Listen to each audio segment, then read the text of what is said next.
Music.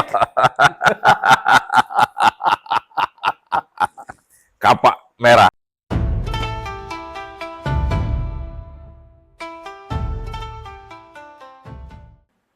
Ada seseorang anak muda, dia menolong seorang anak kecil, Cewek, perempuan, ya. cewek, yang dibully Ya. karena dia tunarungu, tunawicara.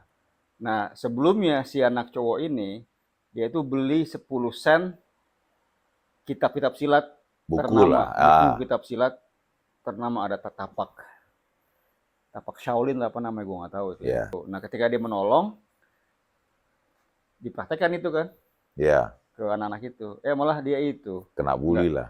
nggak berlaku ternyata, dibantai sama itu, dibully, dipukulin, dihajar, Ya. sampai dikencingin kan. Nah, setelah itu mungkin dia menjadi trauma ya, hidupnya dia goyang ganjing, jadi preman cabai rawit. Nah, di satu spot lain ada satu kos-kosan tuh ya, yang punya landlord itu adalah suami istri. Orang yang kos itu adalah orang-orang yang kelas menengah ke Bawah. bawah ya, tukang cukur, tukang cuci, Penjahit. tukang kayu, kuli Iyalah. pasar, kuli kasar, macam-macam lah gitu ya. Nah, di pihak lain juga ada nih semacam geng yang menguasai kepolisian. Nah, dia mempointing bahwa kos-kosan ini itu belum bayar pajak sama dia. Akhirnya diserbu lah ini kan. Nah, di situ ada munculnya si Stephen Chow yang dia karena dialah preman kelas teri, dia coba-coba mengklaim dirinya sebagai anggota kapak merah gitu kan. Ya. Ternyata cemen, dipukul habis. Nah, masuklah kapak merah yang sebenarnya ke situ, Ya. minta pajak dan sebagainya, atau kalau enggak lu usir, gue usir ke situ. Nah, itu mulai kan, ternyata di dalam kos-kosan itu terkumpul para pesilat tangguh. Ada landlordnya yang suami istri yang jago punya auman singa, terus punya gerakan tai chi yang gemulai, ada si tangan besi, si penjahit, Ya. ada si Toya itu yang kuli kasar. Ada konflik tuh berkembang, ribut. Diketahui lah bahwa situ ada para pesilat, kapak merah nggak mampu ke situ, dia nyari orang yang pernah, yang jago, ternyata masih di penjara, sama dia dibebasin dari penjara Ya. untuk menghajar itu dua landlord itu, suami istri itu.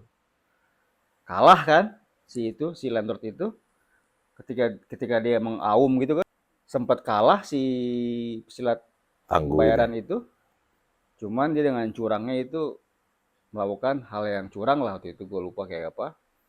Nah, akhirnya posisinya kan terjepit tuh kan. Nah, si itu nyuruh itu supaya memukul si landlord, Ya. Stephen Chow. Justru Stephen Chow memukul si penjahat itu. Ya. Dibantai lah Stephen Chow sampai dia bablas kan, hancur.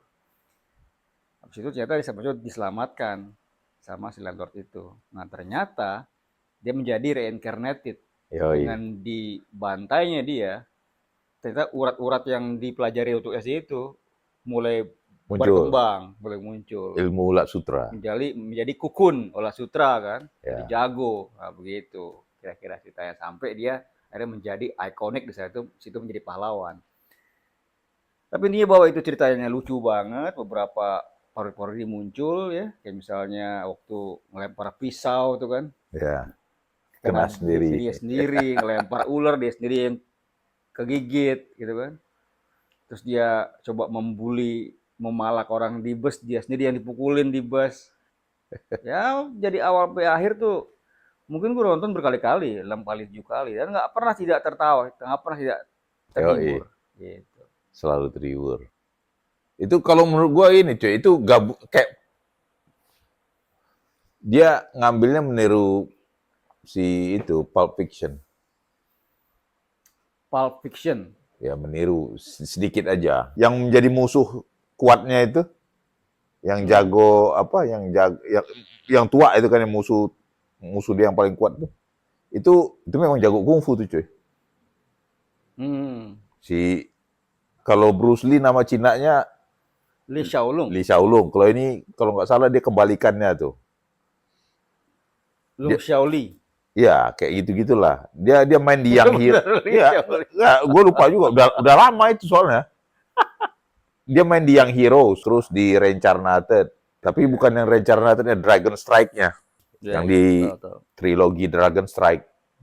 Itu jago kungfu itu. Terus ya ngambil ilmu ulat sutra juga kan.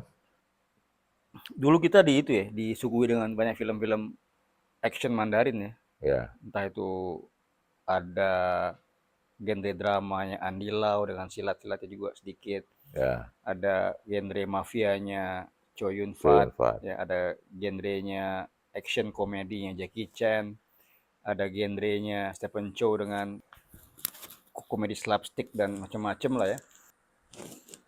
Setelah Jackie Chan hijrah ke Hollywood ya dengan Rumble in the Bronx, kemudian juga Rush Hour Trilogy, plus juga Chow Yun Fat juga main sama Mark Wahlberg, artinya udah memang semua udah ke Amerika. Ang Lee juga bikin Crouching Tiger, Hidden Dragon. Itu industri Hong Kong kayaknya udah mati.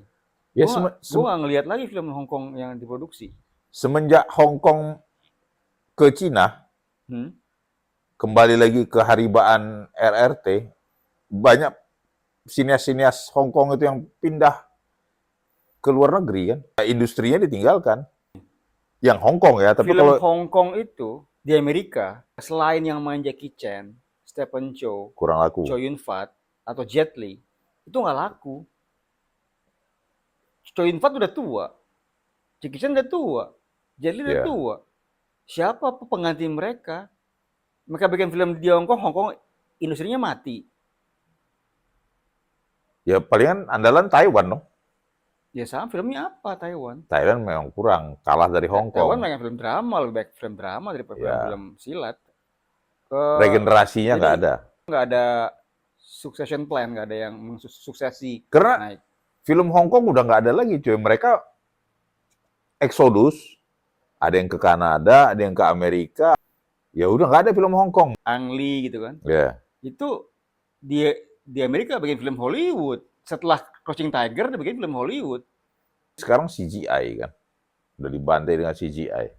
Action-action seperti Jackie Chan memang masih ada, tapi karena tua aja. Tapi regenerasinya itu nggak ada. Kalau ada regenerasinya, gua rasa pasti laku tuh. Golden Harvest kayaknya udah nggak ada juga. Ya. Yoi.